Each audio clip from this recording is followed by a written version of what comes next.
Hello and welcome to episode 4 of the Week in Nintendo Land. You know the drill by now. We bring you all the latest Nintendo news and play armchair analyst, talking you through the latest announcements, rumors, and games coming soon. I'm Alex, and I'm joined as always by my co-star, Anna Karasik. Anna, hello. I'm glad to be here as always.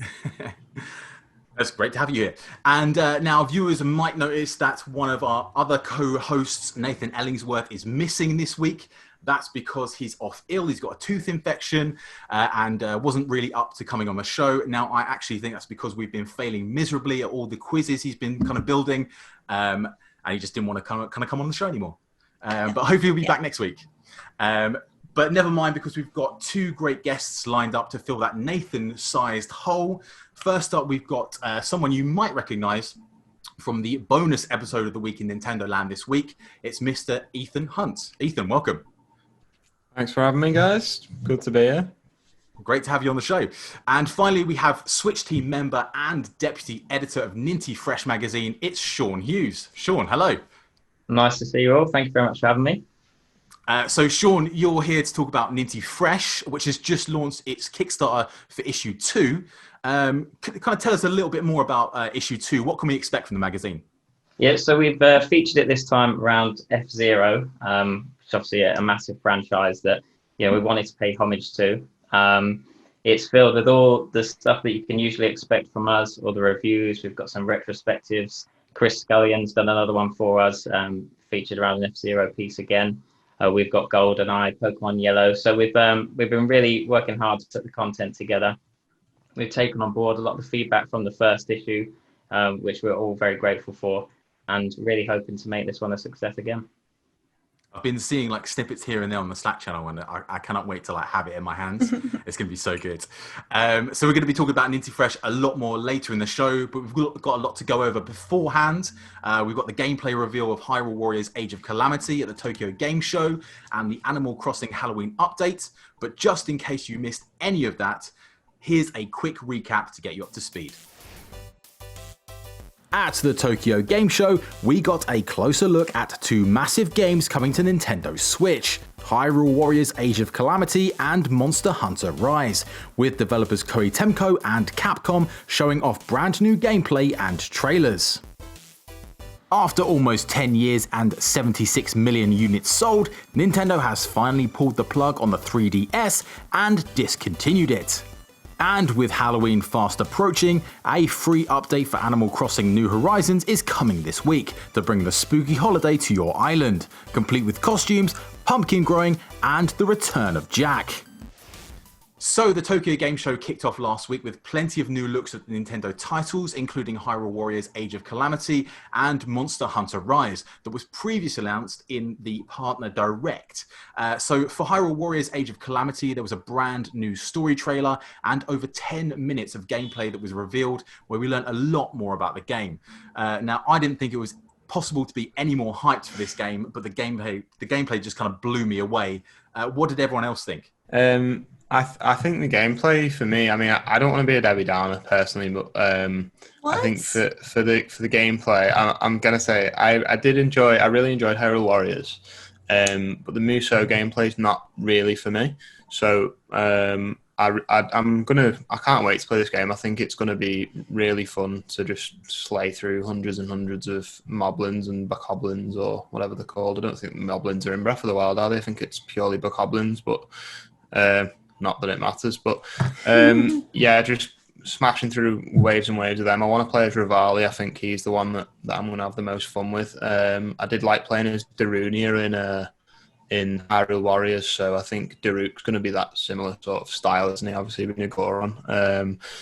I think it's quite a nice counterpoint from Breath of the Wild as well, just walking around in this big, luscious environment.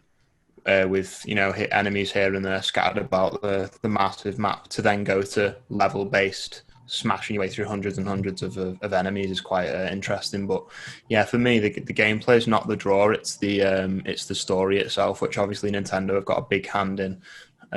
So I'm really looking forward to it.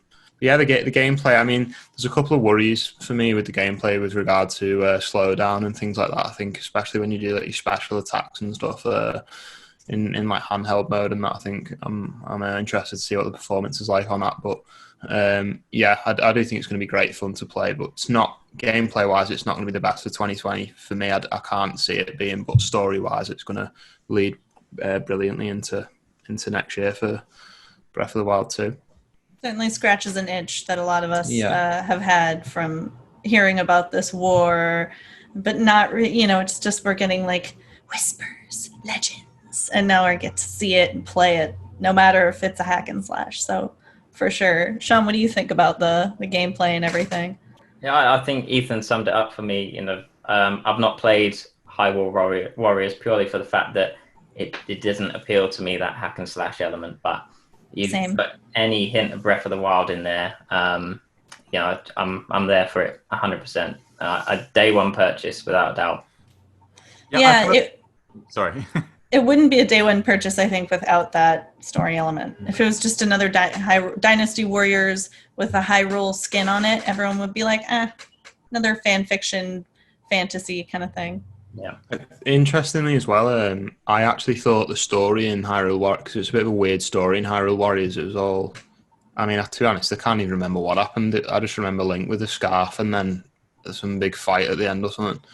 But I was along for the ride with Darunia from Ocarina of Time popping up. So for this one to have an actual story, even though I think we all know what happens, certainly, but so I don't know where this element of surprise is going to be, but it's nice to see that they've given them a with the whole Impa thing. That's the first time we've seen her, so it's interesting that Nintendo have given them the go aheads to do that. And I wouldn't be surprised if there was little hints, maybe not a full on through line of this is what the second game's going to be about, but I wouldn't be surprised if they sort of sprinkled little bits and pieces of information that we didn't know about that would allude to what the second game's going to be about. So yeah, I'm buzzing. Yeah, because it's been developed kind of in close conjunction with the Breath of the Wild team. So it does, hopefully they will kind of like drop a few little like breadcrumbs of like the story in Breath of the Wild 2. That'd be absolutely incredible. If they add a few more like Mifa X Link moments, I wouldn't be disappointed. Yeah, there was one of those in the trailer, wasn't there? And I'd like an explanation for why Rivali is just such a prick, such a horrible boy. Yeah, to Link. That would be good, but yeah. Yeah, it seems like there's something personal. Yeah. It seems like a bit of like an Avengers story, doesn't it? Zelda's kind of going around, kind of like recruiting like a hardcore kind of team. Yeah. Like Zelda assemble kind of thing. So it's interesting. Maybe Link's got to choose between Link's the reason Rivali dies or something, and that's why he holds a grudge against him. Yeah. I would love to see. You saw people speculating. Obviously, it was nonsense, but on the 3D All Stars, if you completed all three, they were saying that Galaxy 2 would be unlocked. Really? a little Christmas release, and you unlock Breath of the Wild 2 once you've finished. Oh man, people will go wild. They go Breath of the Wild. Very good. So with that said, you guys would not get the Dynasty. What is it? Dynasty Warriors 9. That wouldn't interest you guys because it's not about the Dynasty Warriors element for all of us. It's the Zelda. What we're all going 100%. For here. I think I've that's never played all on the same page. Game. Yeah. So I think for me, like I've got Hyrule Warriors on the Wii U. I didn't get it on 3DS, and I think there's a definitive edition, isn't there, on Switch? I don't know what the additional content was. I think it was Linkle, wasn't it? Was like the additional character. And then maybe the Wind Waker characters as well, because I don't remember them being in the. They were DLCs in the. Oh, really? Wii U. Yeah. So you could add a bunch of okay. Skull Kid and all that, but then the definitive edition includes all the DLCs. Right. Okay. I did like Ganondorf's design in that as well, because he had like a unique design, didn't he? Which was kind of like a midway point between Ganondorf in Twilight Princess and then. Demise in Skyward Sword, because he sort of had the long flowing hair, which I thought was really cool. So I don't know. I don't think I'm going to be getting another Dynasty Warriors game anytime soon. But yeah, I'm looking forward to seeing what happens. It seems like you can play as all the kind of champions. Yes. And see, Impa as well has kind of been shown as like a playable character. In the first Hyrule Warriors game, you could play as so many characters. Hopefully they'll kind of introduce some more. They're like, right. I did a kind of deep dive and looked at some translations of the Japanese gameplay, and they said like Impa's sister Pura is mentioned. So she possibly could be another kind of playable character. There was one slot, wasn't there, in the trailer or in what they showed? There was one character that's not been revealed. And just trying to think of who that would be. I mean, maybe it would be his name is it Cass, the traveling minstrel with the accordion. I'm doing that. I don't know what accordion. Anna got it. Right, who sings about the Calamity. Yeah, I was thinking about him when I was talking about it earlier. Yeah, that'd be cool. Yeah. I mean, my wish would be Ganondorf, but I don't know whether we would get that. But I mean, based on the Breath of the Wild 2 trailer, where you see Ganondorf, or I'm guessing it's his corpse, for lack of a better term, sort of his neck sort of snapped into frame. Imagine if we saw Ganondorf like alive and kicking before the Calamity or whatever. That'd be brilliant, wouldn't it? That'd be cool. Well, so kind of switch the gameplay so you're fighting against Zelda and the champions. Yeah, because I think Hyrule Warriors did that, didn't it? With you could be Ganondorf and sort of fight the Hylian warriors and stuff. So yeah. But out of interest, on the basis that I'm interested now in this one, is there any value in buying the other one while we're waiting for it, or would you? I think depends. Yeah, I think if you enjoy, if you're the same as me, where you're not really drawn to the gameplay, I'd see how you get on with the gameplay of Age of Calamity, and then maybe go back, because if you go through Hyrule Warriors now, you might get burnt out with the gameplay, and then by the time Age of Calamity comes around, you're like, I can't be bothered doing that. Exactly. You might finish Age of Calamity and go, I have an itch to keep hacking and slashing with Zelda characters. Then that's when you would want to get that, because the original one is like when I said fan fiction, I meant it. It's not canon. It doesn't. There's one character, the blue hair girl, doesn't even feel like she belongs there. So that's more like I have an itch for the gameplay and I want it to be in a Zelda skin still. I completely agree with Ethan. Yeah, there's a really, if you like that gameplay as well, it's an amazing thing to play, because there's that sort of 8-bit map thing that you go through, isn't there, with little challenges, and you sort of open up the map, and it it resembles the original satisfying. Zelda. Yeah, but like it was just one of them where I got like 3 squares in, and I was like, I'm liking like what it looks like, but I'm just not like what's under the hood. So yeah, hopefully Age of Calamity is literally.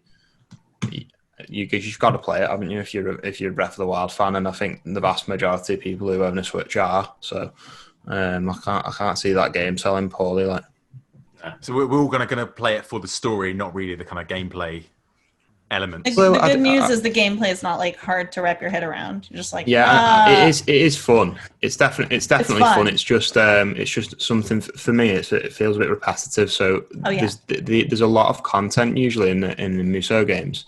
So if you're someone who doesn't necessarily adore the gameplay, I put like 10 hours into Hyrule Warriors, which for me, I think that's not a decent amount of time to put into a game for the campaign at least. Oh, for the campaign, yeah. But for the like massive thing of gameplay, like you say, it's not a lot in the grand scheme of things. But I don't know. Actually, it's not really. If I've got 10 hours out of Age of Calamity, I don't know whether I'd be satisfied. But we'll see, won't we? How long the campaign is and that. It seems like there's a couple of like cool incentives as well, because they said if you pre-order the game digitally, you get like the lucky ladle as a weapon. And if I hate that stuff. It's the same. Sorry, it's the same with. I mean, no, it's not Switch, but if you pre-order Crash Bandicoot digitally now, you get these skins and you can play the demo, and it's like, well, I want the physical edition. I want the physical. Why can't I do exactly. that? Yeah. Stupid. But they have said if you have Breath of the Wild like save data on the same Switch, you get like an extra sword. Like I think it's a training sword. So that's kind of cool. But I guess I don't think anyone's going to be playing Hyrule Warriors that hasn't played Breath of the Wild. No one's going to come to it fresh. So unless you want to play it chronologically, maybe. Maybe, yeah. I don't know. Do you think there's That a would be Switch owner out wild. there that hasn't played Breath of the Wild? Maybe. There's going to be someone that goes, yeah, I've never played a Zelda game before. I'm going to try this Age of Calamity. Yeah. That's a bit of an interesting. Do you remember when the Switch first came out and the attach rate for Zelda was like above the Switch? So like more people owned Breath of the Wild than owned Switches because people couldn't get hold of it. So that, like some people just owned like 4 copies of the game and the attach rate was like really skewed. Yeah, I don't think that's ever happened with a console before. Maybe we'll see it with the PS5 actually because no one can get hold of them, can they? Yeah, no, exactly. Yeah. Has anyone pre-ordered a PlayStation 5 or is anyone a traitor? You know. No, I'd said this to you before. I'm actually wearing a PlayStation t-shirt, which I feel a bit bad about, but I haven't done any laundry. So you're a plant. You're going to start talking about how great PlayStation 5 is and how you don't exactly. Need yeah, graphics, mate. It's all about that 120, frames per second, So I guess we're not that interested because they also announced there's going to be a new Dynasty Warriors coming to Switch, Dynasty Warriors 9, right? Empires, as you said, Anna. So I guess we're not really interested in that. It's all about Age of Calamity. And then, I think we all are on the same page with that. Yeah. That's so I've never played a Dynasty Warriors game, but I will play Hyrule Warriors just because it is Breath of the Wild. It's Breath of the Wild related. I want to dive back into that world. I want to hear more about that story because I kind of felt like Breath of the Wild was quite light on kind of story elements. Like if you didn't know where to find the memories, there wasn't much of a story. That's fair enough. That's true. You could have just charged the castle and not understood anything about the champions. Strip naked and take some guardians down with parries. Just gone for it. So also at the TGS was 2 brand new Monster Hunter games. They were announced by Capcom in a Nintendo Partner Direct a week or so ago, but they kind of showed off TGS. They showed off an extended gameplay demo of Rise, Monster Hunter Rise, where they showed off kind of a couple of cool new features, including the wire bug, which is kind of like a grappling hook, which allows players to kind of scale cliffs and appears to add kind of a certain verticality to gameplay. Have we got any kind of Monster Hunter fans in the house? I wouldn't go as far as to say I was a fan. I appreciate their games for definite. I played Ultimate on the Switch, but I found I got it too late in the cycle of the game, really. So it's much a multiplayer game, and sounds sad, but I didn't have anyone to play with. So I feel like I didn't get the most out of that. So I'm really hoping that this one is the game that I can get involved in with a group of people straight from the off, and it's exciting. You'll definitely have that group of people now, won't you, with all of us, and then all this community. So great, perfect time, isn't it? You just gotta hope that it doesn't peter out as well, right? Yeah. That's the problem that I find with the online games. You gotta find the ones that have a lot of longevity, but aren't gonna try to keep selling you too much things. I don't know. It's a balance, right? So. Mm-hmm. I tried one of them on the 3DS, but for me, it was the first one I tried, and it really looks great for what they did on the 3DS and the depth and all that. But the combat mixed with the menu systems and things like that, it was just too much for me to try and get past on such a small screen. So maybe with the Switch one, it's a bigger screen, isn't it? And then I can dock it up. So that hopefully it might be one that I'm looking at. And I do like that verticality element, especially for people who are big fans of Monster Hunter. It's something new for them, isn't it? As opposed to just like a newer game. Especially after World, a lot of people sort of see that as the definitive Monster Hunter game. So it's nice that they're giving them something a bit different, and rather than just a Switch answer to Monster Hunter World. But we were saying this before, weren't we? It was when the Monster Hunter was out on the PSP, it had like a big cult sort of following of people that would get together and play locally together, like local co-ops. So that's something that they might be banking on for the Switch, which obviously in March, hopefully the whole pandemic situation's settled down a little bit more so that we can get together. Although I suppose if you stand 2 meters apart, you still might be able to connect locally. Face masks, kind of 2 meters apart. Have zones marked out. And then you were saying, Alex, as well, wasn't you? that's sort of the rumored time for the Switch Pro. So all those like hardcore sort of Japanese players that like Monster Hunter games, it's not as much of a thing over here, is it? But in Japan, you get on a train and you see like families of people all playing the 3DS or all playing the Switch. So it's a big thing over there. And to be fair, it's becoming more of a thing over here. So hopefully, if the Switch Pro comes out, that's perfect game for it, isn't it? And also, like, China, that Nintendo trying to like bring the Switch to China. It's like Monster Hunter is huge in China, so I imagine that's like a big game they're trying to kind of like get people to play and buy Nintendo Switch for. Where it doesn't really kind of feel like for like a Western audience. I don't know, like especially in the UK, I don't kind of feel like many people play Monster Hunter really. Yeah. I think this could be the one though, because Ethan touched on Monster Hunter World, which I think was very well received here, and it definitely looks like it's bridging the gap between Generations Ultimate and World. So I'm fairly confident in it. I think it looked incredible as well. Visually, it looked fantastic, and like you say, the added touches that they put in there, it's got me excited as well. Got me excited. That's a great point, actually, that I'd completely forgotten about. It wasn't Monster Hunter World like the best-selling, one of the best-selling Capcom games ever, or it's like the best-selling Capcom game ever in Europe or something. Wow. So yeah, if it sold that well, I remember when me and my girlfriend went to London. I think it was at the start of the year. Actually, it feels like forever ago because the whole pandemic thing. But did Monster Hunter World come out in January? Is that right? Or it came out at the start of the year, or did it come out last year? I can't remember. Last year. It's all a blur. My life's all a blur at this point. Yeah, but I remember seeing a massive poster for Monster Hunter World, and I was like, that's not the sort of game that I would expect to see that sort of marketing for. So it's good to see them pushing it. Mm-hmm. And so that game's kind of coming out March 26th next year.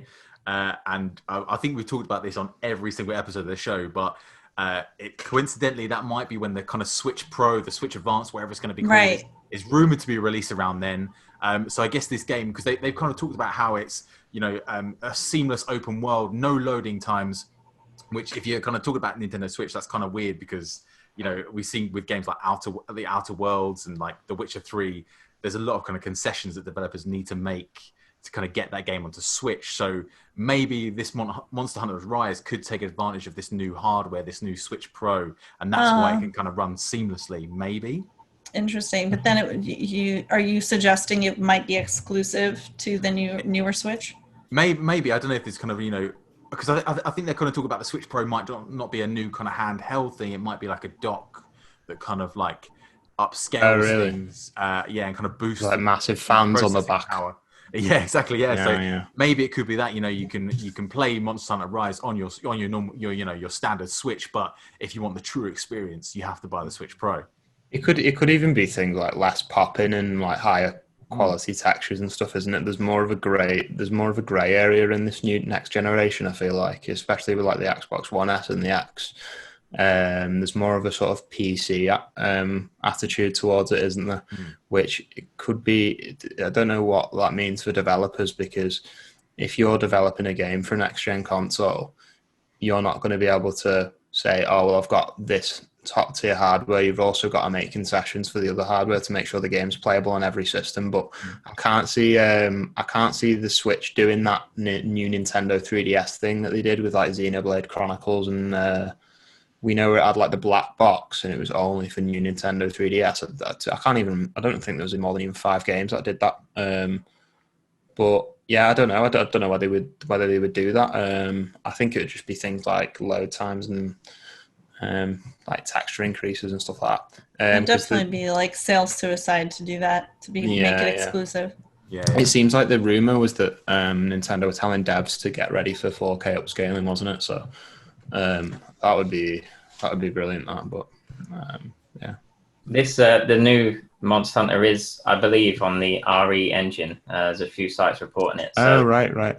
We were asking before, wasn't we? What? Yeah, so look it up. There seems to be a few sites reporting it. So that that's a next gen engine they're using for Resident Evil 8 and a few other bits. So yeah, fingers crossed. There's another game Is there 2 games out on the 26th of March? Which I think I don't know what the other game is, but there's Monster Hunter Stories too, isn't there? Which is I thought that's sometime in. Is that sometime in 2020? I thought it was in the summer, wasn't it? Yeah. I think they said like Breath of the Wild 2 is kind of rumored around kind of March. Like there was rumors it's going to be holiday 2020, but I guess that's been pushed back for COVID. Probably. So it comes out when you complete Age of Calamity. It's exclusive. We're saying it right here.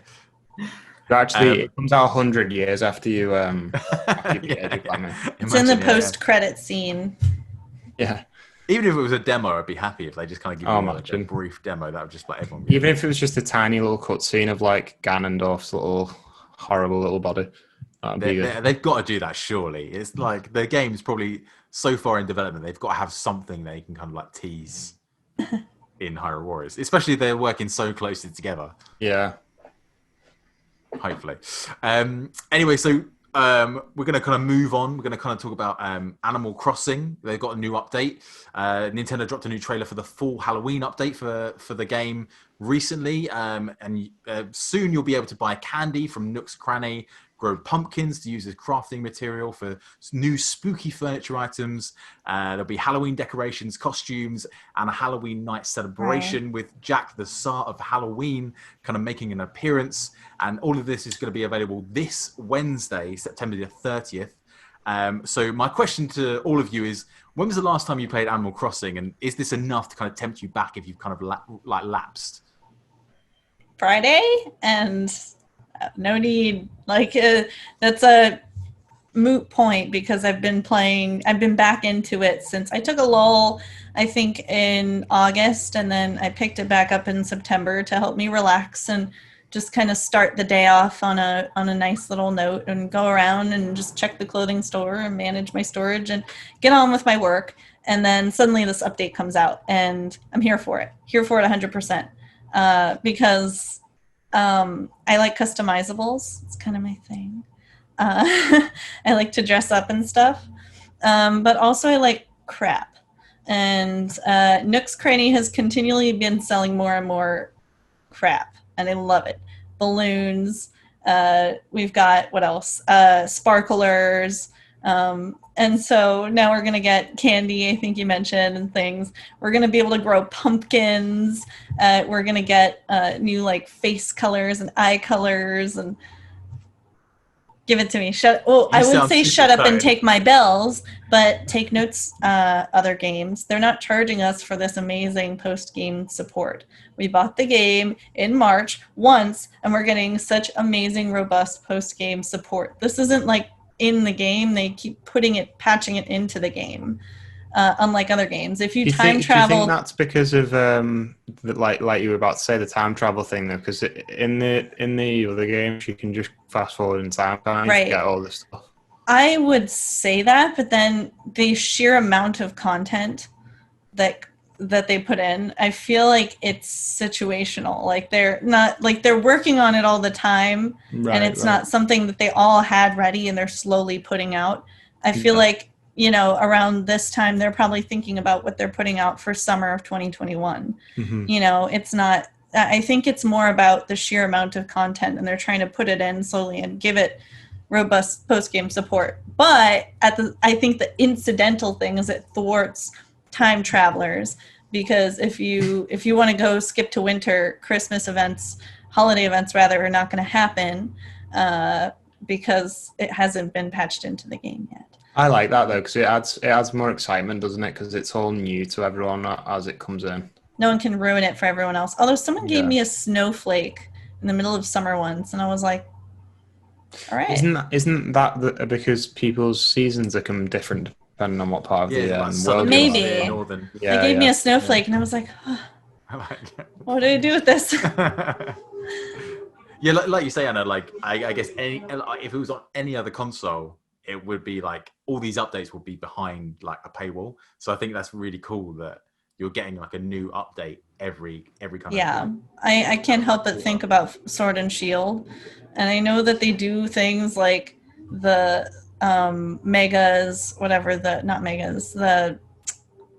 haven't played it in a month now because I'm over it. GMAX, is it? The GMAX, and they have all these events with that, but it's a lot different when you have like a slew of like items and customizable things and like all this new content constantly. I feel like it should be behind a paywall in some people's eyes. In my eyes, it shouldn't. But yeah, like you said, on other consoles, especially like maybe PC, it would definitely not be free to have all these things.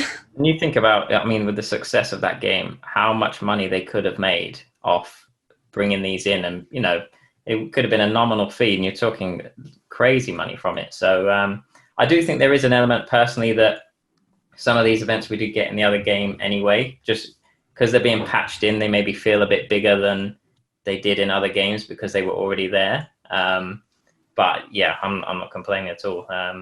As I said before, I've started again, to just enjoy the game for what it was. I think I played at a time when, you know, we were working from home and things were a bit different. You needed something to relax yourself. So I put in more hours then than I would have ever done before. So yeah, I'm taking it slow this time. I've even contemplated, and I don't know if it works, but not paying for the house. I want to keep the tent. I don't know if that is an option. But yeah, I'm taking a different approach this time, and I'm very much looking forward to the update. I completely dropped off like probably months ago, to be honest with you. When did the game come out? Was it end of March? Yeah. It's March 20th. Must have been 2-3 months since I've been back on that game, and I don't really know why. Especially because of the fact that it was so popular and literally everyone was on it, and loads of people are still playing it, and it's one of the most successful games of the Switch, and definitely the most successful Animal Crossing game. It's just one of those things, isn't it? You can't. I think there's so many games out at the moment that I just think if I'm not enjoying something, I'm not going to force myself to play it. And something just didn't click with me for it. I think it was just what mood I was in at the time. But when New Leaf came out on the 3DS, that was my most played 3DS game, because I just absolutely smashed that every day. I was there catching bugs on the island every night, just making absolute bank off the golden rainbow stags and all that. And then just something about this one, I don't know, it's just one of them, isn't it? Sometimes you just get a game and you just don't enjoy it as much as everyone else's. But I'm definitely going to jump back in for the Halloween update. I much prefer Halloween to Bunny Day, which was an absolute nightmare. So yeah, I think they probably learned from that. Yeah, but that's like you say, right? Yeah, then that was a benefit of what you were saying about the patches, because obviously they realised that everyone was going mental when they're shaking a tree and grass, like eggs are coming out and all that. And they patched it, didn't need to change how aggressive the eggs were. So yeah, with balloons as well. Yeah. So that was a good change. So, but I do like a bit of Halloween, so I'm definitely going to jump back in for that. But I've got anxiety about, you know, when you leave it so long and then you've just got in the back of your mind, just like, how many weeds are going to be on that? There are a lot of weeds when you leave it for a while. Yeah, I will warn you about that. And then when you come out as well, and then your village is going, oh, where have you been? You're like, I don't need all this. It's one dialogue prompt. You just get through it. They'll be like, it's been X amount of time since you've been here. What, were you ignoring me? And then it's back to normal. And it's like, it's not like Rossetti's berating you or anything. Yeah. I don't know. I felt more pressured in other games. Yeah, I suppose I'm gonna have to get back on it. Go to Nooks, get loads of candy, and then send it them all in the post, and then hopefully they'll forgive me. So, but to be fair, I'm not the mayor in this one. Whereas in New Leaf, I was literally the town mayor. So that was kind of I deserved getting berated when I came back. Yeah, like, months of absence from my actual job. Yeah. Yeah, getting the de Blasio treatment. Exactly. Yeah. So I did play this. So like for I played this like New Horizons. I just played it religiously. As soon as it came out, I played it for like 4 or 5 hours, like a day. I was quite bad at work. I used to kind of place the Nintendo on the screen when I was on a Zoom call. Just like place it on my laptop and just play it. While I was meant to be in a meeting, and I found that was like. Oh, like I'm doing now. Yeah, exactly. It's like, wait, you'd be like, someone asks you a question, you'd be like, huh? It's all but you couldn't do that with any other game as well, could you? Like, if I was playing, we were saying about Hades before, but if I was sat in a meeting and I was on Hades in the bottom screen, I'd be like, But I wouldn't be able to focus on what anyone was saying because there's so much. But with like a game like that, it's just around, so chill. kind of building stuff, like catching bugs. It's quite a nice game where you can just like zone out. But I kind of like tailed off as soon as I kind of unlocked terraforming and kind of built my island to what I wanted it to be. I kind of like tailed off. I kind of like lost interest, and I kind of felt like the kind of the dream update for me was a big drawback, where you kind of visit dream islands, build your own dream island, get people to kind of like visit more. I kind of sank a lot more hours into it then, but I kind of feel like these drip feed updates, I'm kind of a bit like, maybe I'll kind of like log on for like an hour or so to see what's happening, but I don't know if I'm going to go back to it like day to day. Going to get hooked. I think it's harder to stay into it if you don't have an active community and people to play with. Yeah, you know, if you're just going in a bubble most of the time, it's got to be a lot less motivating to play. Yeah, exactly. This game in particular, as opposed, I know the other Animal Crossing games have multiplayer, but this game in particular is pretty stale if you never really connect with other players after a while, I think, even with all the updates. I happen to play with a lot of people. Yeah, I do feel that more than New Leaf. Like I played New Leaf quite a bit. I just on my own just every day. And with this, it does feel like there's a lot more reason to get involved with other people. But it's great that the game's so popular because you can literally just pop on Twitter, can't you? Put hashtag Animal Crossing in, search it, and find new people to play with. So yeah, it's really good. But they still haven't fixed like the kind of Dodo Airlines, like traveling. You have to go through so many like that's just Nintendo, isn't it? It's, Nintendo failing exactly. Took the words out of my mouth. It takes you like half an hour to get to someone else's island, when you go to the airport. When you're buying something as well, like don't you have to wait for someone to like finish what they're doing before you dialogue? Yeah. So especially, I kind of got into that kind of hole of like like buying loads of turnips, like scouring Twitter for someone who's saying they've got high price of turnips at their nooks cranny, flying over. Yeah, and just like waiting for forever to try and get to that island, and waiting for someone. And then waiting for everybody else to connect. Yeah, exactly. Slowly inching. And just it stops everyone's game. It's like another person is coming to the island. You've got to watch them fly in and arrive at the airport. It's just like so annoying. That's how bad that game got me. I remember the first time I bought a serious amount of turnips, and I can't remember the website, but they had people could log in and put their code in, and they would say, "Oh, you can come to my island," and I was in a queue of about 100 people. So I watched it for 10 minutes, see how many got in and out in that time, and then predicted what time I would be required to be in there. Nice. So set my alarm for 2 a.m. in the morning. Whoa. Got out, selling my turnips. And like I said, when I tell you I didn't play that game as it was intended, that's it. There you go. You're like Warren Buffett, aren't you? You had millions and you gave it all up to start again. Yeah, exactly. There you go. Oh my gosh. Can't imagine giving it all up like you did. I cannot imagine just completely resetting. Why did you do it? Were you just not happy with your island, or? I did. For one, I didn't like having the money that I had. I didn't have like loads, but it didn't really need to earn anything anymore. And I just think that magic of starting from scratch, now that I'd done all of it, I felt that those updates weren't enough to keep me invested in the island. So I just thought we'll give it another go. Yeah. So we kind of talked about Animal Crossing New Horizons, also a new Leaf, which is on the 3DS. I guess it's not really new news, but now that it's been announced that 3DS has been sadly discontinued. We knew it was coming, as Nintendo hasn't really released a first-party game for like over a year now. But how sad are we to see that console, retire?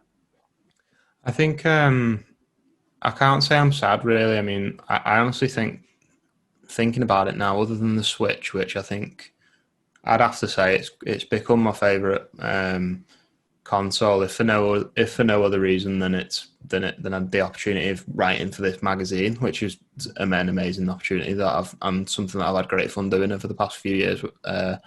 So if for no other reason, that's I've got to say it's my favourite console. But other than that, 3DS is one of my favourites just for the library, and there's still plenty of reason to go back until Nintendo decide to do a little bit more with the eShop with regard to the virtual console titles and stuff, and some other omissions from the library. There's still a lot of reason to go back, but that whole three pillar strategy, saying that the ARF doesn't really make much sense when the Switch is a handheld as well. So where you'd have, like, if you think, the way I always thought about it was when the 3DS and the Wii, or the 3DS and the Wii U were out, you'd sort of get a first-party Mario game on the handheld, and then a first-party Mario game on the home console, and then a Zelda game on the handheld and a Zelda game on home console, and it's sort of switch between. Whereas with the Switch, you don't have that first-party, like on the Wii U, where we had like no first-party games for ages because there was no third party, or I say no third-party support because there was very little third-party support.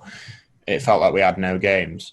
With the Switch, you've kind of solved that problem because you have the developers making home console games and the developers making hand portable games all on the same console, so that you've got more games coming constantly.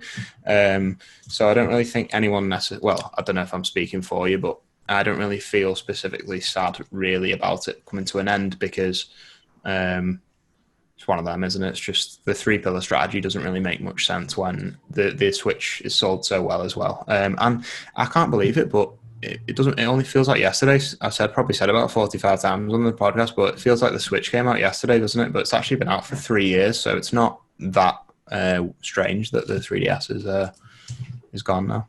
It's strange that it's gone, but in the life cycle of Nintendo in general, the tweet, I think we got a tweet to the Switch Player Mag when we were asking for questions for the podcast. And they asked about for us to talk about this, and something in the tweet kind of struck me. Maybe that would change because he said you're not that sad about it, but then he said, "Well, is this the swan song for true handhelds or something to that effect on Nintendo?" Because although the Switch is, technically handheld, it's not like something I can put in my purse, or in my pocket if I was a man. Yeah. I suppose you could say the Switch Lite was that, isn't it? Because that's a true handheld system, but I definitely see what you're saying. But I think the pursuit of having a console quality experience in a handheld, we're sort of there now. So even though it is sad. Like I was having a blast playing my Game Boy the other day, the original Game Boy, and it's just there's something just so satisfying about this form factor and the compactness of it, like you say. Right. But I just think that we're there with a console quality experience and a handheld, so there's not really any point in having two separate systems. And I think especially now in the landscape with PlayStation and Xbox, the fact that Switch has got this hybrid thing going for it is a real strength. So I don't know. I think maybe when that Switch Pro comes out, maybe we'd see like something that's even more compact than the Switch Lite, and then it's got that more portability to it. That's what I was thinking. Is I think we're underestimating the value of portability and the value of even though this doesn't seem like a huge difference in size, this is a 3DS XL. It is a huge difference in size. As a person walking around, I can stick this in a big pocket or a purse versus this that needs I need to put a nice case on it. I snap it closed, and if it's not my beautiful special edition that I try to protect, then I can just shove it in my backpack or whatever. So I think there's something to be said for, even though the Switch has it all and I can play my old retros on my handheld, I can play my new beautiful games on my TV. There's something to be said for being able to just take it out of your pocket on the train or something, not having to put it in airplane mode, because it's just I think we're past that probably. Every console is going to have internet, but I keep thinking of my Game Boy SP. My Game Boy SP is it's one of my favorite consoles. Not a console. It's one of my favorite Nintendo devices. I love it. I love the design. I love how it feels. I love how compact it is. And I think there's a place for ultra compact, who knows? Maybe I think I'm in a minority there. I don't know about, like you were saying then, the Switch is a portable system, but I'd only take the Switch with me if I was going on holiday or if I was going away somewhere. Whereas in the day-to-day, I'd take my 3DS on the bus with me, or I'd take my 3DS on the train, but I wouldn't take my Switch with me, because especially with the sort of games you play in, because that's another thing, isn't it? It's the games, but you can get games on the eShop that have that are basically mobile ports that are more that sort of quick experience. But I'm not going to sit there on the bus and play Breath of the Wild, because I'd end up in the middle of nowhere and miss my Yeah. spot by 45 minutes. You know what I mean? 'Cause I'm so Like you engrossed by the said, game. exactly. Yeah. My train games are like Stardew Valley and stuff, the ports. Yeah. Yeah, I've been on the tube trying to play Breath of the Wild, and you don't want to kind of nudge people in the face. Wait, are you trying to like battle? Especially in the shrines with the motion control. Yeah, exactly. Oh, yeah, that's the worst. Yeah, yeah. No. It's like, oh, yeah. People look at you really weirdly. Then, my question to you is like, because when I first kind of got the Switch, had like the AR cards, and I was kind of playing with the 3D slider. My mind was racing with like the potential of the machine. Do you think it ever kind of reached that potential? Because the AR cards, I don't think any game really kind of used those kind of effectively, and the 3D kind of the 3D aspect kind of got kind of like sidelined. It was like this is something that might do that. I don't know if it's controversial to say, but this is why I'm not sad about the 3DS being gone. Is because I feel like the quality of the games were better especially from Nintendo, because they were focusing on other things towards the end of the console's life cycle.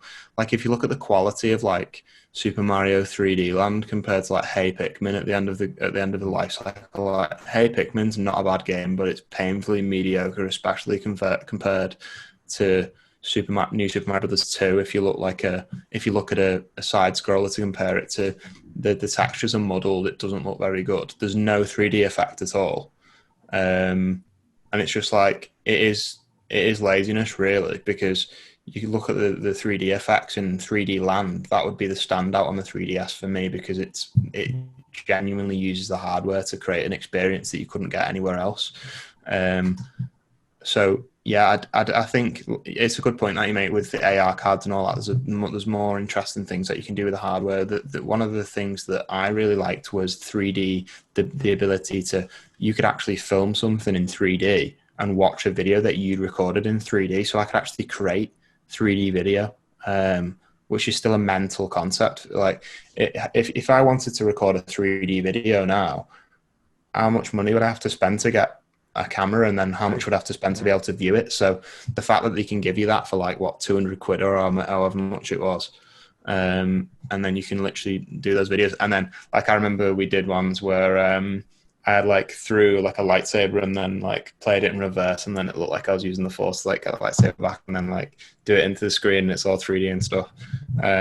So yeah, it's that sort of Nintendo magic that's perhaps gone a bit, but yeah, it kind of feels like 3D is kind of like that's gone now. That gimmick's No, over. it was a novelty to begin with, to be honest. Like I would only turn it on during cutscenes. I don't think there's anyone who didn't get a headache like playing anything with motion with the 3D fully on. Like maybe a little notch on. It was nice to be able to like nudge it up.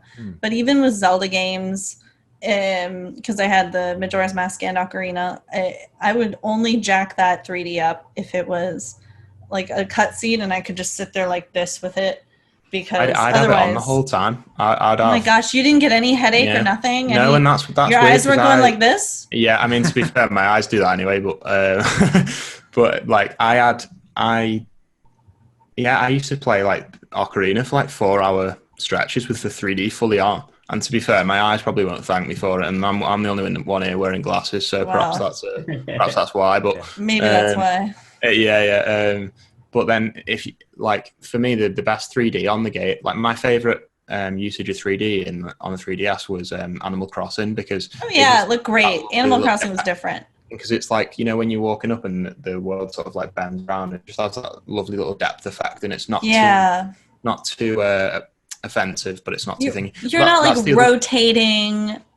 It wasn't too offensive, like you said. The thing is, was towards the end of the Switch life cycle, I don't know whether it's because they must have had statistics that, sorry if I'm cutting out by the way, because my internet's just said it's a bit iffy, but they had what was I saying then? I completely forgot. Never mind, it mustn't have been that important. Yeah, they had a like as the games went along, the 3D got more and more. The more you had the 3D on, the games like chugged more and more as the games came out. So they must have had stats that said no one really uses the 3D, and then they've prioritized the performance of the game over the 3D effect, which just didn't really sit well with me as someone who actually wants to use the console.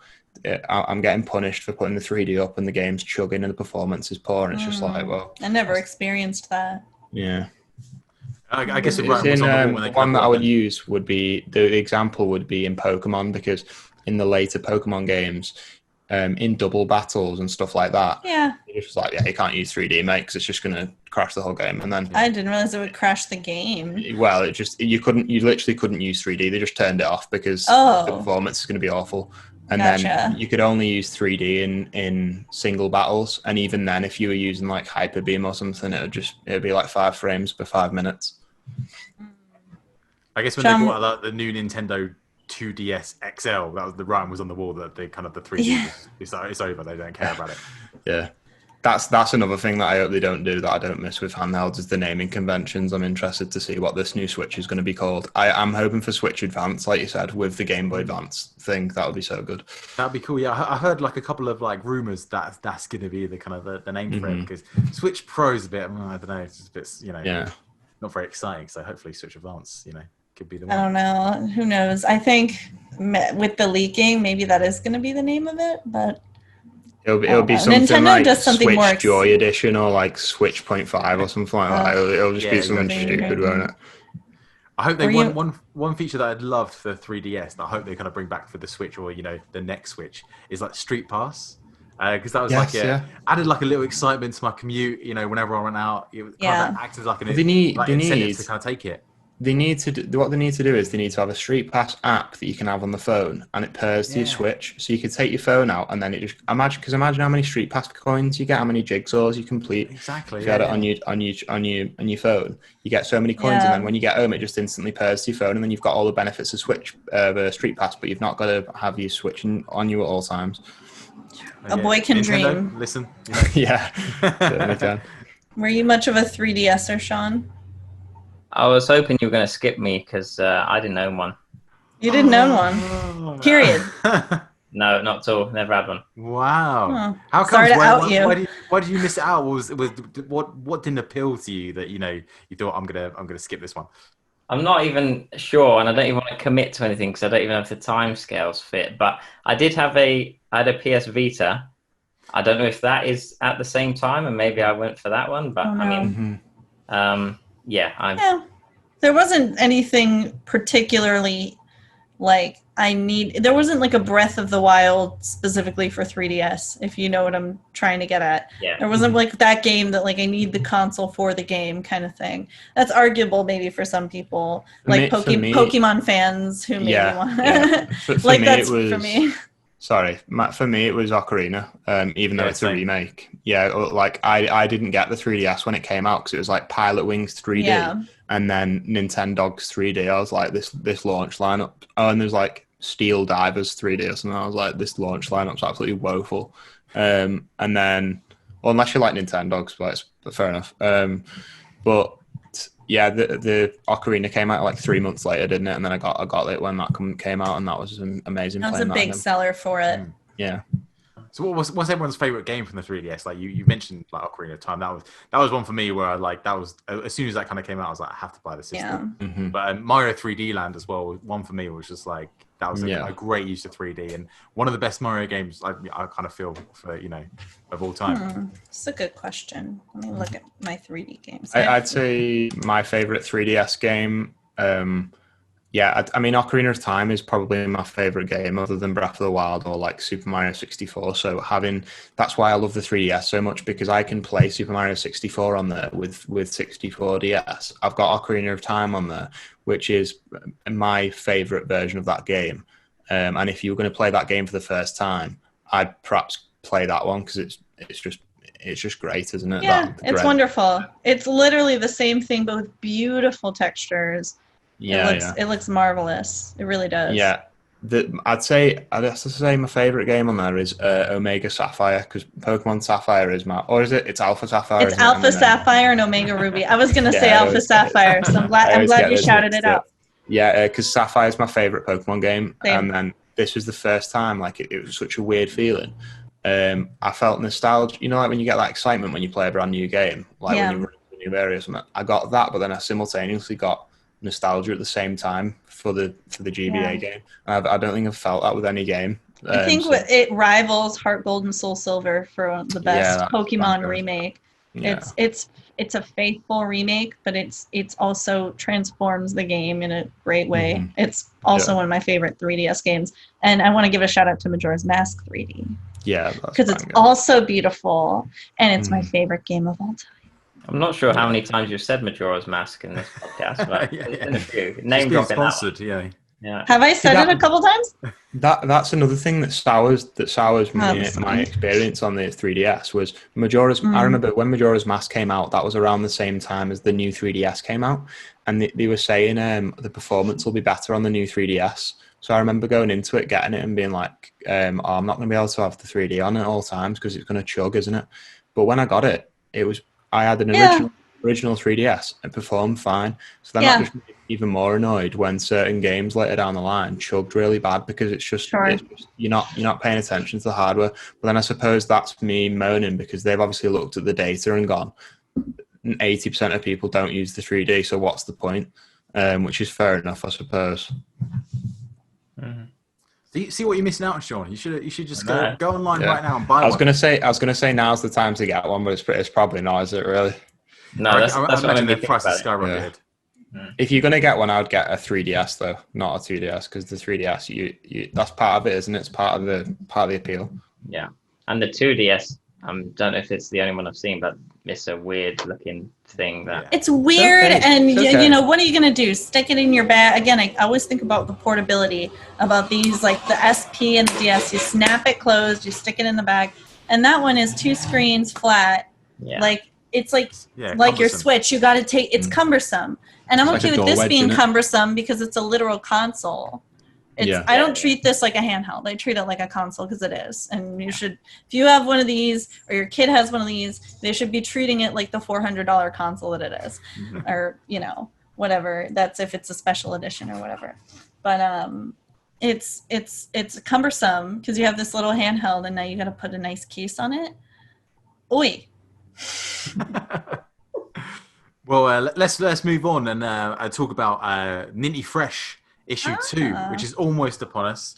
The Kickstarter launched last week, and it's already fully funded. So we're kind of like going for the kind of stretch goals. So, Shaun, let's go back to the start in case people haven't heard of Ninty Fresh before. How did the kind of first issue come about, and how did the idea for a dedicated Nintendo magazine? How was that born?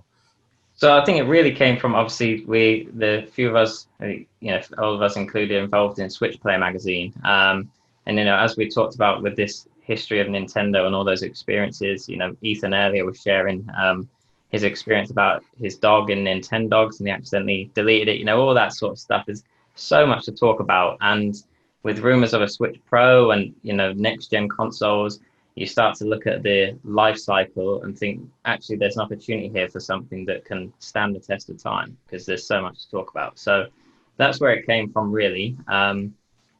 Obviously, there's a core group of people who've been involved in magazines for a while. Paul and John, they worked together, I think 6 or 7 years ago on the Vita Mag back in the day. So it just feels like a natural evolution to get to the point now where Ninty Fresh is something that, we can work towards, making that come to fruition, really. So. And so issue 1 was released in August, was it? The Kickstarter was in June, I think, and then got it here. I've got it here. It's a beautiful thing. I think you can still buy it on the store, right? This copy's still available of issue 1. Right. Yeah, that's correct. Yeah, and anyone who's missed it, the Kickstarter is now live for issue 2. Like you say, it's been a great support so far. Great to see so many returning people, which obviously means we got something right the first time round. Paul cheekily put in there an option to buy both with a whoops, I missed it. So that's I missed it. Yeah. So if you missed it, no worries. Or you could get a different tier and just buy it from the website nintyfresh.net, I think. Are there any of those pins, the pin tiers left? I think I'm wearing one. Ninty Fresh certified fresh. Yeah, I mean that was something that I because obviously I was lucky. I did actually, speaking of 3DS, I did a thing about Super Mario 3D Land for the first one, but I went on and backed it, and they had no pins left. Well, it says that would here, be something, if you like the look of those pins, act fast, because those pins, honestly, look so good, don't they? They look amazing. They're nice and indented. Like it's really quality. It's the 10. It's a really cheap tier, a premium package. You get the digital download, print copy, enamel Ninty Fresh keyring. So it's a keyring version of what we got from the pin last time. Double-sided poster, cover art, pin badge, and there's 404 left. So as of the time of recording. Get on that. So act fast. So you can still buy issue 1. What I loved is like playing 3D Mario All-Stars. I loved going back and rereading this I issue. did that as well, yeah. It was so interesting. And like Shaun, I especially loved your article on Mario Galaxy. It was great to kind of like read back after playing it, just reading back all about it. So what was interview too of Tim Street? Exactly. So, there's really so much in it. And so what is issue 2 going to feature and focus on? So I mentioned before, obviously F-Zero. What we're trying to do is there's lots of anniversaries, particularly next year as well. There's loads coming up. Obviously Zelda's the big one, but there's a few others I won't announce now. But there's a few that we can definitely tap into. And I think it's just the magazine is about celebrating Nintendo and everything that has happened in their time. So F-Zero is the focus. There's 6 core games. There's some anime to talk about. There's a few other bits and pieces that that's going to make up some of it. And then we've got retrospectives. Chris Scullion makes a return, which is is always a great thing for the magazine. Just more of the same. But obviously now people have backed us for those stretch goals. It will be bigger. Definitely going to be better. The feedback we received, good and bad, the things that we can take and improve. So certainly not resting on our laurels. We expect, just like I recently got Paul to send me all of the Switch Player magazines. So, going back to the first one of those compared to the content that's being produced now in that magazine is just phenomenal. We've started strongly here, but I think there's lots of improvements that we can continue to make. We just need people to back us, really. And I guess we can. People can back. We'll put a kind of a link in the description below. But it's kickstarter.com/projects/Ninty Fresh issue 2. Yeah, it's going to be easier to put that in the link. No one's going to be typing out furiously. Look up Ninty Media on Kickstarter. I always see that you'll find in podcasts when they read out because if you listen to podcasts on Spotify or something, when they read out the link, and I'm not on my phone trying to do the HTTP as well. But I think if you just Google Kickstarter Ninty Fresh, it will come up with it. It'll pop up for sure. And who came up with the name for that, by the way? I believe it was Paul. I don't know exactly who. There was like a big powwow brainstorming Slack channel, but I'm pretty sure it might have been Paul throwing ideas out. You're right. Yeah. Which I think obviously some people love it and some people don't like the pun and that. But I think it's striking. It's a bit different. I like it. Yeah, it's really good. And it's good, people talking about it, whether they like it or not. It's all good at the end of the day. So we're very happy with it. And so we've said it's already fully funded. It's closed in on like 11K. What's the next kind of couple of stretch goals that people can unlock if they back it? So the big one for us next is the £15,000 one. That one, John, our creative editor, he's sourced some artwork with a French artist who's going to make something bespoke for us. We've got some of his examples of his work on the Kickstarter itself, but that's a massive plus to have someone as talented as that working alongside us. Such a unique piece of art for the second issue. I think that's hopefully something we can get to, because I think it's going to be a really good piece. It'd be amazing. And then like dream goals, 20,000 would be a total of 116 pages. So it's an extra 16 pages. And that would be after hitting 15,000 and already getting that amazing, beautiful poster, in addition to a double-sided poster that has the cover art and some of John's art, I believe. Yeah. and they're one's like really cheeky and cute, and the other one's just badass. And then you've got that amazing custom poster, and then you've got 16 more pages. You've got another retrospective, I think. You've got more reviews. It's just more content. So there's, even though it's funded, now is definitely not too early. In fact, it's the perfect time to get in on it, because you can get all of the Kickstarter swag, which will not be available after the Kickstarter's done. So get in on it. Yeah, that was a good sales pitch. I'm just saying, like, I would, if I didn't get issue 1 on the Kickstarter, even though I wrote a review for issue 1, I wouldn't have all the swag. And I have to go like, Paul, there's so much good stuff. Ninty Fresh swag. So well, if this is something that you're interested in reading, you might as well just get it now anyway, mightn't you? Because if you're going to buy it anyway, you'd be paying a similar price to get an issue when the thing comes out. And if you get it now, it means it might mean you get a little bit more bang for your buck. So right, especially if you're like me and you're in the US, you're definitely getting more bang for your buck doing it now, getting that premium tier, premium package, because it's a lot cheaper. It's only $7 extra, I think, to put on there, and you're getting so much stuff, and then you're also supporting the magazine early enough to where maybe you can help make it a bigger, fatter, more voluptuous magazine. Yeah, you can do the whole sales pitch. Yeah, just get Anna on a video. I'm behind it. I'm here for it. Sell. So when does the issue kind of come out? Is it just before Christmas? Yeah, it should be November release.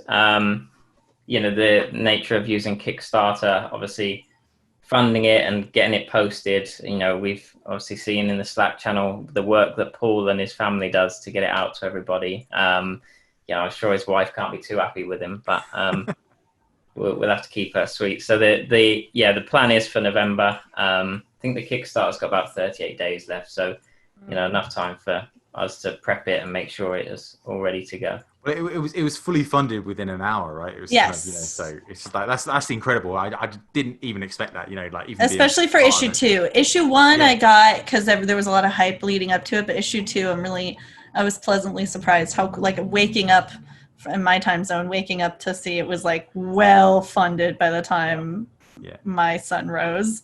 I guess that just goes to show how people loved the first issue. They wanted to kind of back the second issue. So. Yeah, and we're not, we're realistic. We know some people will have received the mag and it wasn't quite what they thought it was going to be. And maybe, they're not as keen to back the second time, but we're hoping that, the product is everything that we want it to be for that first issue. And I'm hoping we retain enough of those that first backed us, and we can, everyone can share it. All it takes is one person who bought it to share it with someone else, then you've doubled the amount of people. And really, that's what we want. We just want the magazine as possible. So my wife's being set challenges. She has to send it to someone new every day. We're on obscure things like a friend's boyfriend's brother, or but all we need is that coverage. Really, just everyone's been in this position, whether it's for themselves or for a product they're trying to make something big of. We just need that support. So anything we can do to get it off the ground would be great. And like we say, we'll put the kind of link in the description below, so you can kind of click straight through and back it, and hopefully we'll get to the stretch goals. Mm-hmm. Yeah, absolutely. Then we can get Paul packing even more issues. It'd be great. Yeah, exactly. Yeah, he's going to be the unsung hero. Right, and if you're listening or watching way in the future, and this is all a relic of the past, and the issue's out and everything, hopefully Ninty Fresh is still going strong, and definitely go check them out on Twitter if you're watching to see the latest and what's going on. If you're watching it in person. the future, buy Ninty, back the Kickstarter for Ninty issue 3. Or whichever one. Issue 45 will be by then, over 9,000. Go to your local store and pick up a copy of it. Yeah, exactly. 300 and whatever it is. Or get it dropped by drone directly to your house. Yeah, or just download it directly into your brain. Exactly. Like we'll have that technology by then. What I love with all that technology, still believe that people are going to be watching this particular podcast. Oh yes. My hubris knows no bounds. It'll just be me reminding myself, because I'll have forgotten everything by then. So it'll just be me watching it, but reminding myself. So Moving on again to kind of games out this week. We've got a couple of games kind of releasing soon. We've got Rogue Company, the third-person multiplayer shooter, which is it was in the kind of closed paid beta. Now it's becoming a free-to-play game from the 30th, which looks a lot of fun. I don't know if it will kind of overtake Fortnite or anything like that. We've also got Mario 35, the Battle Royale platformer, which is kind of similar to kind of Tetris 99. That's out on Thursday, which is exclusive to kind of Switch Online members. Is anyone going to kind of like download that, have a little go? Yeah, we'll have a crack on that, won't we? Definitely interested. Yeah. Plus, you've got to, haven't you? Because it's going to be gone soon. It's only here till what is it, next year when the 35 celebrations end? Is that when it's? Exactly. I don't quite understand that. I don't know why it's just stupid, isn't it? Really. Yeah. But hopefully we'll kind of. I think we're going to kind of source a couple of experts from the team and get like a video on YouTube about how to win, the best kind of tips to win on that game. So I might be kind of. It would be good if I think it's just random people, isn't it? Like with 99, but it would be good if we could get like everyone in and just do a whole team for Mario 35. See who's that would the be funny, wasn't champion it? of Mario 35. Yeah. And what have you kind of guys been playing this week? Any kind of good games you've been reviewing or kind of getting out the backlog? I haven't been very lucky with my review picks lately, but I'm looking forward to one I'm about to dig into. For Switch Player Mag, I'm about to dig into another Kingdom Rush game, and I adore those. And for Nintendo, I'm going to be digging into Game Dev Tycoon, which is one that's been sitting in my Steam library for a while. So I'm interested to see and compare how it plays on Switch versus PC. And I love Tycoon games. So. There we go. What about you guys? I'm doing Hades at the moment, which is what a lot of people have. Don't know. I just completely lost my train of thought. Yeah, everyone's talking about it on Twitter, aren't they? It's doing really well. I've seen so many kind of gameplay clips, like everyone raving about how good it is. Yeah. It's been out for a while. In early access, I believe, on a PC. I don't know if it was on Steam. I think it was actually on the Epic Store, wasn't it, as an exclusive for a while. But they've got a full version now that's launched on the 17th. So just over a week ago, we looked and figured it out before we started. But because it's got so much attention, the team thought, we could do with getting a review done for that for Switch Player 45, which is coming out soon. So I'm working on getting that boxed off over the weekend. It's just great fun, isn't it? Really, I mean, I love going to hell and destroying little creatures and demons and all that. As one does.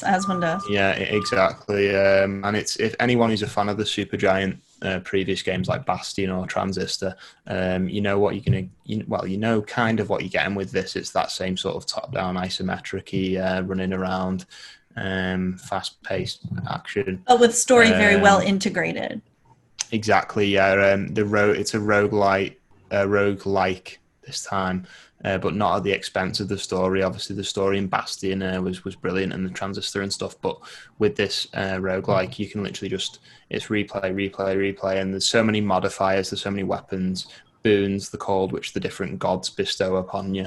You get all these different abilities, and it modifies the gameplay to the point where it feels different every single time, which is exactly what you want from that sort of game. So yeah, I'm really enjoying it, and I expect that I'm going to carry on playing it for a long time after I finish reviewing it. But especially through Halloween as well, you want something spooky to play, don't you? So there's nothing better than being the literal son of the god of death. So yeah. It's a great game to play, yeah. And I've heard it's like also like the kind of bosses remember previous encounters with you and things like that. Yeah, that's it. It's quite an interesting thing about the roguelike element is like there's one boss, Meg, who's like a harpy, who's like one of the first bosses that you face. And she's kind of like, it's funny because when you die, like obviously Hades doesn't want you to leave. So the point of the game is you're Hades' little angsty teen son. You're like, I've had enough of this. I want to go up top and party with the gods up there. You know what I mean? So I'm going to try and get out of this hellhole,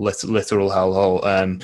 And one of the first gods is like this Meg. And yeah, when you kill her, or if she kills you, she's like, there's bit easy, that one. And then if you kill her and then you die and you respawn and you come back out, you on your way out, you sort of have this little pit stop of like stocking up on weapons and buying new upgrades and stuff before you go back out there. And you'll sort of see the people that you've killed and you're like, oh, there's a good one out there, wasn't it? Yeah, I'll see you back out there in a minute, which is quite funny considering the fact that she's literally trying to tear you limb from limb. But yeah, it's good humor as well, which is something that the other Supergiant games had. So if that's a concern of anyone, is the story, then it shouldn't be, because you've got all sorts of different bits and pieces, and there's a codex and everything, so you can even read about the different gods and stuff, which is really good if you're interested in that sort of stuff. Yeah, sounds like a great game. I'm gonna have to pick that up. Yeah, it's a banger. If you like the look of the gameplay, I mean, to be fair, I suppose the gameplay is not everyone's cup of tea, but it's really easy to get into and it's easy to do, and it just gets more and more hectic. But if you like the Supergiant games, it's definite purchase. And if you like the sound of it and you want something fast paced and fun to play, and performance as well, doesn't suffer at all on Switch. It plays really smoothly. So yeah, it's a good one to get into if you like those sorts of games. And Shaun, what have you been playing recently? You've been playing the Mario 3D All Stars or something different?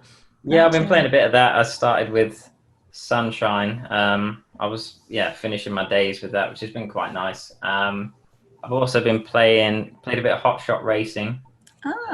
Like low poly, a bit of an arcade racer from days gone by, which has been quite good.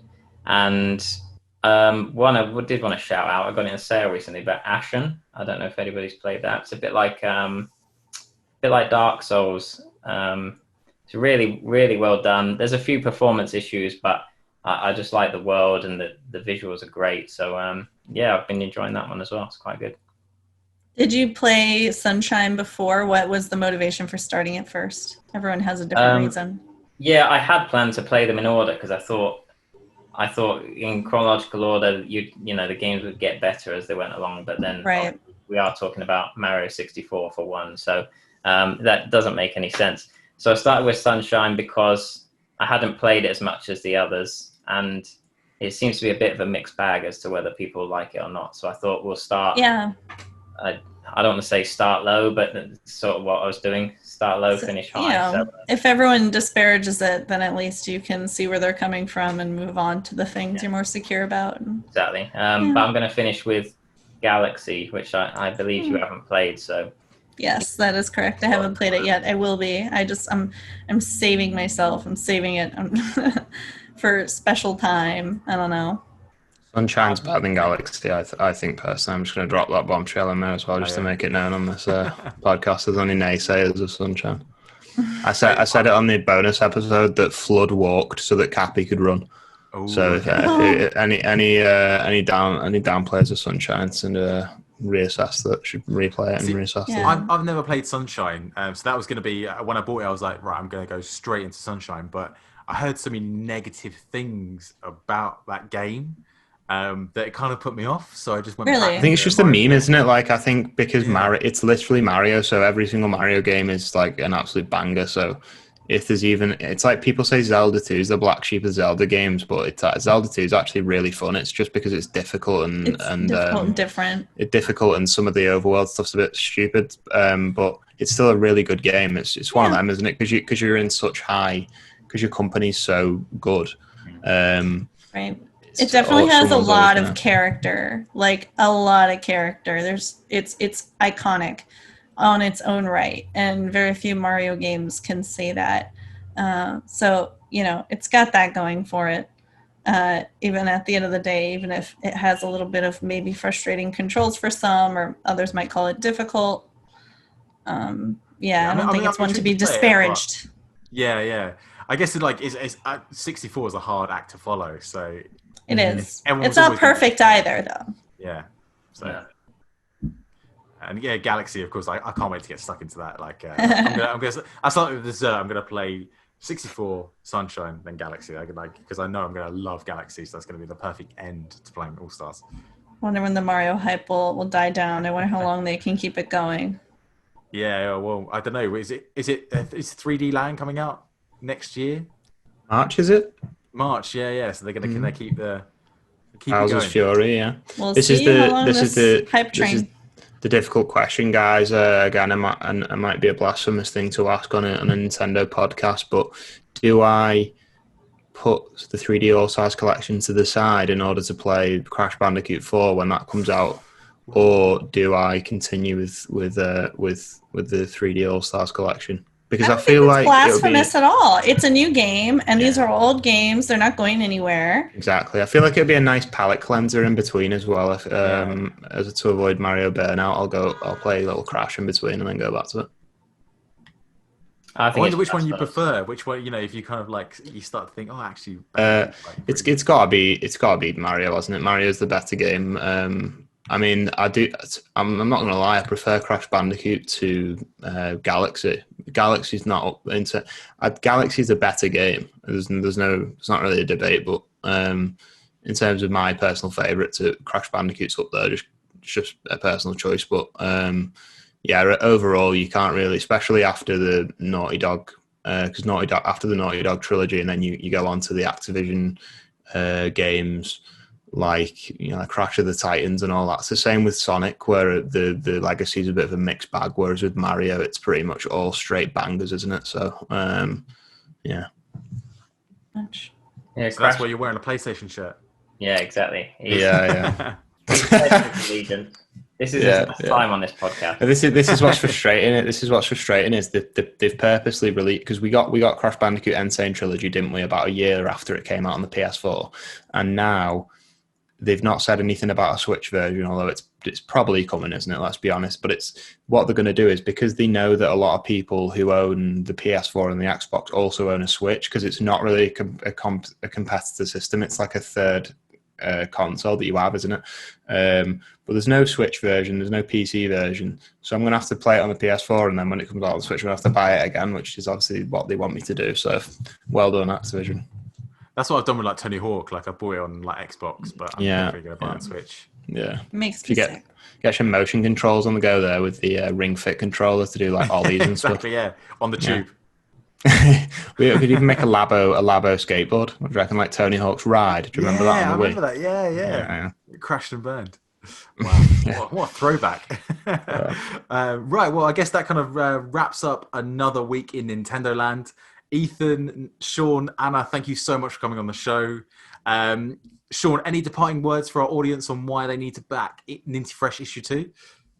Just to give us the shot that the team feel we rightfully deserve. We're very passionate about the product. We think longevity is massive, and just for all the work that Paul and John have put in over the years, and everyone involved in it. All it takes is a share. Yeah, just that's it. A retweet just to a new audience of people who don't know about.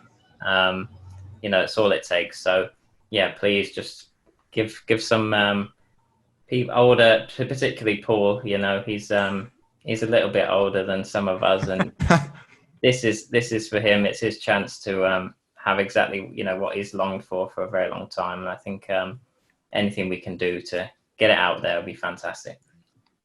Like I said, I've seen glimpses of it, and it's so good. I can't wait to have it in my hands. Even just the cover, beautiful. Love the cover. The first one was fantastic, and this one as well. Just give us a shot that we need. Yeah. Well said. Come on, guys. We can do it. So don't forget to subscribe and follow us so you never miss an episode of The Week in Nintendo Land. And if you want to support Switch Player Magazine on Patreon or back Ninty Fresh on Kickstarter, we'll drop some links in the description below, as we've said. But for now, thanks for listening. We really appreciate it. And we'll see you next time. Bye-bye.